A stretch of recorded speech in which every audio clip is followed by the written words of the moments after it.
انہوں نے اس کے باوجود صرف اسی علاقے کو کیوں چن لیا؟ کیونکہ اس علاقے کے لوگوں کے اندر ایک ایثار، مہمان نوازی، ان کو احساس تھا اس بات کا کہ پورے کشمیر سے، ظاہر شریف سے، اسلام آباد سے، کپوارہ سے، بارہمولہ سے لوگ نفلی عبادت کے لیے آئیں گے، عید کے روز یہاں پہ آئیں گے۔ تو کون سے وہ لوگ ہوں گے؟ کن لوگوں کے پاس اتنا ایثار ہے، اتنا جذبہ ہے، اتنی اخوت ہے، اتنی مہمان نوازی ہے، جو اتنے بڑے اجتماعات کو سرو کر سکے، ان کی خدمت کر سکے، ان کی دل بہلائی کر سکیں؟ تو ان لوگوں کو جو عیدگاہ کے ارد گرد رہتے ہیں، یہ ان لوگوں کا بڑا پن تھا، ان کی نیکوکاری تھی، ان کی پرہیزگاری تھی، ان کا دینے کا، دل بڑا ہونے کا تقاضا تھا کہ امیر کبیر مرزا شاہ ہمدان نے اس علاقے کا فیصلہ کیا کہ یہاں پہ ہونا چاہیے۔ آج اسی علاقے کے لوگوں کی آپ حالت دیکھیے، اگر آپ دیکھیں گے پورے ہندوستان میں کوئی بھی کانسٹیچوئنسی، آپ دیکھ، کوئی چھوٹا کر کے جموں کشمیر کی کوئی کانسٹیچوئنسی دیکھ لیجئے، تو آپ دیکھیں گے کہ عیدگاہ سب سے ابتر حالات میں ہے، ابتر سے ابتر حالات میں ہے۔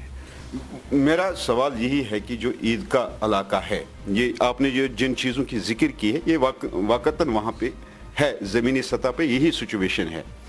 لیکن اگر آج کی جو اسمبلی، آپ نے ابھی بولا کہ ہم بھیک مانگ کر الیکشن کروایا گیا ہے، اس طرح کی سچویشن بنی پچھلے 10 سالوں میں، اور وہیں ایک بات کا میں یہاں پہ ذکر کرنا چاہتا ہوں، آپ سے پوچھنا چاہتا ہوں، یہی اسمبلی آج بلدیہ، جو میڈم محبوبہ مفتی نے بھی اس کو بلدیہ کا نام دیا کہ بلدیہ کی سے بھی اس میں پاور کم ہے، تو کس طرح پھر یہ ہو جائے گا کہ اسی اسمبلی سے یہ سارے مسئلے، جبکہ سارے powers L G Manoj Sinha کو دیا، یہ مطلب گورنر کو، لیفٹننٹ گورنر کو دیے گئے، گورنر کو دیے گئے، امینڈمنٹس کی گئی، کیوں کی گئی؟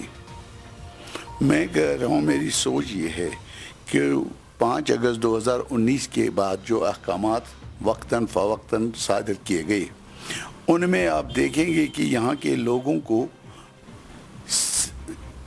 سائیکالوجیکلی، نفسیاتی طور پہ دبانے کی بات ہے۔ چاہے ہمارے کام کو آپ دیکھیں، آج کی تاریخ میں حالت یہ ہے کہ یہاں ریت ہماری، اور ہمارے پاس اس کا کوئی یہ پوزیشن نہیں ہے کہ ہم اس کو بیچیں، یا کوئی ٹھیکیدار ہو، لوکل جو مزدور اس میں کام کر رہے تھے، جو کام کرنے والے لوگ تھے، ہزاروں لوگ بے روزگار ہو گئے۔ ہمارے پہاڑ، ہمارے پتھر جن سے ہمارے گھر بنتے تھے، ان کی ایکسکیویشن ہمارے پاس نہیں ہے۔ اب ہماری سرکار کو جو بننے والی ہے، جب بننے کو جا رہی تھی، جب پاسبلٹی بنی کہ الیکشنز ہو رہے ہیں، تو امینڈمنٹس کی گئی، اختیارات کو بالکل زیرو کر دیا گیا۔ جیسے میڈم نے کہا، محبوبہ جی نے کہا کہ ایک میئر کے برابر بھی آج چیف منسٹر کے پاس پاور نہیں ہوں گے۔ جموں کشمیر کے لوگوں کو یہ بات سمجھنی ہوگی کہ ہم نے ایک بہت بڑی جدوجہد کے لیے تیار ہونا، ایک جدوجہد کرنی ہے آئین کے تقاضوں کے درمیان۔ جو چیزیں ہم سے چھینی گئی ہیں، ان کو واپس لینے کے لیے ہم نے پھر اسی آئین کے تحت جدوجہد کرنی ہے، مرکز کے ساتھ۔ ہم نے پارلیمنٹ کو کنونس کرنا ہے، ہم نے ملک کے لوگوں کو کنونس کرنا ہے، نہ صرف سرکاری عہدیداروں کو، ہم نے ملک کے جن کا ہم حصہ ہے۔ اگر پورے ملک کے لوگ ہماری مصائب کو سمجھے، ہماری آواز ان تک پہنچے، ہمارے مسائل ان تک پہنچے، تو مجھے پورا یقین ہے پورے ہندوستان کے لوگ جب ہماری آواز کو سمجھیں گے اور اس ریاست کے ساتھ جو ہو رہا ہے اس کا مداوع، اور اس کے لیے قیادت چاہیے، یہ کرنے کے لیے قیادت چاہیے۔ اور میری نظر میں خدا کو حاضر ناظر جان کر محبوبہ مفتی کے علاوہ کوئی شخصیت نہیں ہے، کوئی آواز نہیں ہے جو بے خوف، بلا تردید بات کرتی ہے۔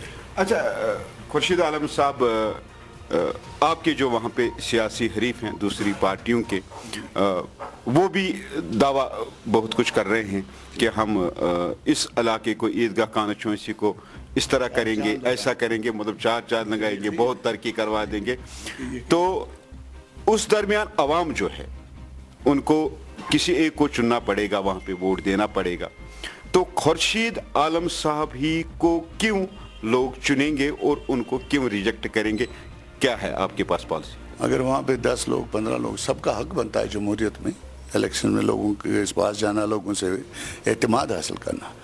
میرے پاس اعتماد حاصل کرنے کے لیے میرے پاس ایک بڑا اثاثہ ہے جو دوسرے لوگوں کے پاس نہیں ہے۔ میرے پاس اثاثہ ہے محبوبہ مفتی کی ذات، میرے پاس اثاثہ ہے وہ مصائب جو محبوبہ جی پچھلے 5 سال سے اٹھا رہی ہیں. وہ بے خانمہ ہے, بے گھر ہے, گھر سے نکالی گئی ہے, سیکورٹی کور اس کا وڈرا کیا گیا, اس کی ماں پہ نوٹسیں بھیجی گئی, ان کی بچی کا پاسپورٹ. کیوں؟ کیا لوگوں کو آپ کو لگتا ہے لوگوں کو اس بات کا احساس نہیں ہے کہ اسی خاتون کے خلاف سب کچھ کیوں ہو رہا ہے؟ کیوں یہ ایسی اس لیے ہو رہا ہے کیونکہ یہ خاتون ریاست جموں کشمیر کے اصلی مسائل کی بات کر رہی ہے, لوگوں کے جذبات, ان کی پریشانی کی بات کر رہی ہے. یہ وہ خاتون ہے جو آج بھی یہ جو ہماری ویریفیکیشن کا مسئلہ ہے کس نے اٹھایا؟ محبوبہ جی کا اٹھایا ہوا ہے.